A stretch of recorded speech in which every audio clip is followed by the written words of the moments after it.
ነፃነት ወርቅነህ የትዳርና የጓደኝነት ሚስጥሮችም የአደባባይ ሳቅና የጓዳው ሲቃም ተወዳጁ ተዋናይ ነፃነት ወርቅነህም በፈገግታ ጀርባ ምን ተሸሽጎ ነበረም? ቤተሰቦቹ ለመጀመሪያ ጊዜ ዝምታቸው ሰብረው የወጡት ለምንድን ነው? በትዳሩ ደስተኛ አልነበረም የሚለው የክስ ናዳ ማንን ይመለከታል? የዛሬው ዝግጅታችን በነፃነት ወርቅነህ ዙሪያ ያሉትን ድብቅ እውነታዎች፣ በቤተሰቦቹ የቀረቡትን ውንጀላዎችና በጓደኛው በአስናቀ ላይ የተሰነዘሩትን ትችቶች በጥልቀት እናያለን። የአሜሪካው ስቃይና የትዳር ሕይወት ፈተናም። የነፃነት እህት ሚሚ ወርቅነህ የሰጠችው ምስክርነት ልብ ሰባሪ ነው። ነፃነት ከዛሬ 4 ዓመት በፊት በኢትዮጵያ ውስጥ ታሞ ወደ አይኤምሲ ሆስፒታል ሲሄድ የአንጀት መድማት እንዳለበት ተነግሮት ነበር። ለተሻለ ሕክምና ወደ አሜሪካ እንዲሄድ ቤተሰቡ ቢገፋፋውም የአሜሪካ ቆይታው ግን ከእመን በላይ የውስጥ ስቃይ ሆኖበታል። የሚስት ግዴለሽነት። ሚሚህ እንደምትለውም ነፃነት አሜሪካ እያለ ባለቤቱና ለልጆቹ ለራሷ ምግብ ሰርታም እሱ ግን ታሞ እያለ ተነስተ ሰርተ ብላ ትለው እንደነበር ይህ ትገልጻለች። ይህ ለታመመ ሰው የሚሰጥ እንክብካቤ ሳይሆን የስነ ልቦና ጫና እንደነበር ቤተሰቡ ይገልጻል። የገንዘብ ጥማት። ነፃነት ህንድ ሀገር ለሕክምና ሕይወቱን ለማዳን በሚታገልበት ወቅት ባለቤቱ ደውላ የምትጠይቀው ስለ ጤንነቱ ሳይሆን ቤት እንግዛ በሚል የገንዘብ የንብረት ጉዳይ እንደነበር ተገልጿል። በወር የሚልክላት $2000 አይበቃይም ማለቷም ሌላው አነጋጋሪ ነጥብ ነው። የስነ ልቦና ስብራት። ነፃነት ከአሜሪካ ሲመለስ ፊቱ ጠቁሮና ተከፍቶ እንደነበር ተመልሼ አሜሪካ አልሄድም ብሎ መወሰኑም የደረሰበትን በደል ያሳያል ተብሏል።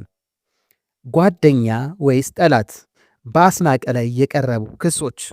ተዋናይ አስናቀም ከነፃነት ጋርም ለ29 ዓመታት አብረን ነበርን ቢልም የነፃነት ወንድሞችና እህቱ ግን ይህንን አይቀበሉትም። የመጠጥ ሱስና ቸልተኝነት። ነፃነት ጉበት መታመሙ እየታወቀም እውነተኛ ጓደኛ ቢሆን ኖሮ ከመጠጥ ሊያርቀው ይችል ነበር፣ ለጤናው ሊጠነቀቅለት ይገባ ነበር ይላሉ። አብረው ይጠጡ ነበር የሚለው ወቀሳም አስናቀ በከፍተኛ ሁኔታ ይከሱታል። የመኪና ሚስጥር።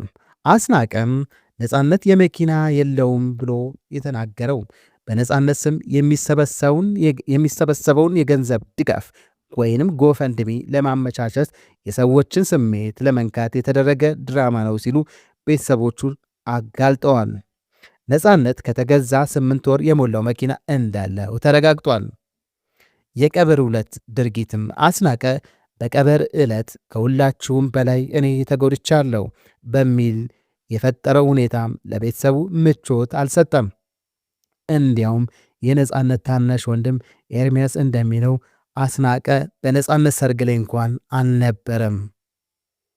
ያልተዘመረላቸው እውነተኛ ረዳቶች።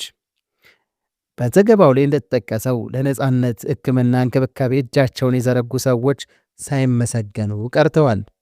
ተዋናይት ኤልሳቤት ወይንም ቀጮ፣ ባዩሽ ከበደ ወይንም ሚጡ።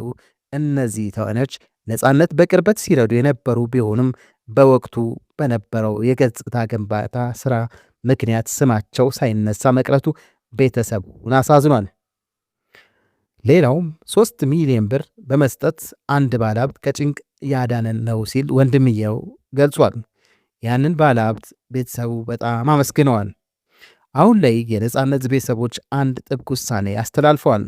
በነፃነት ስም ምንም አይነት ገንዘብ እንዳይሰበሰብ እንዲሁም ከሐውልት ምርቃት የተረፈ ገንዘብ ለመቄዶንያ እንዲሰጥ ወስነዋል። ሚስቱ ግን ገንዘቡ በእኔ አካውንት ይግባ ማለቷም ውጥረቱን አባብሶታል።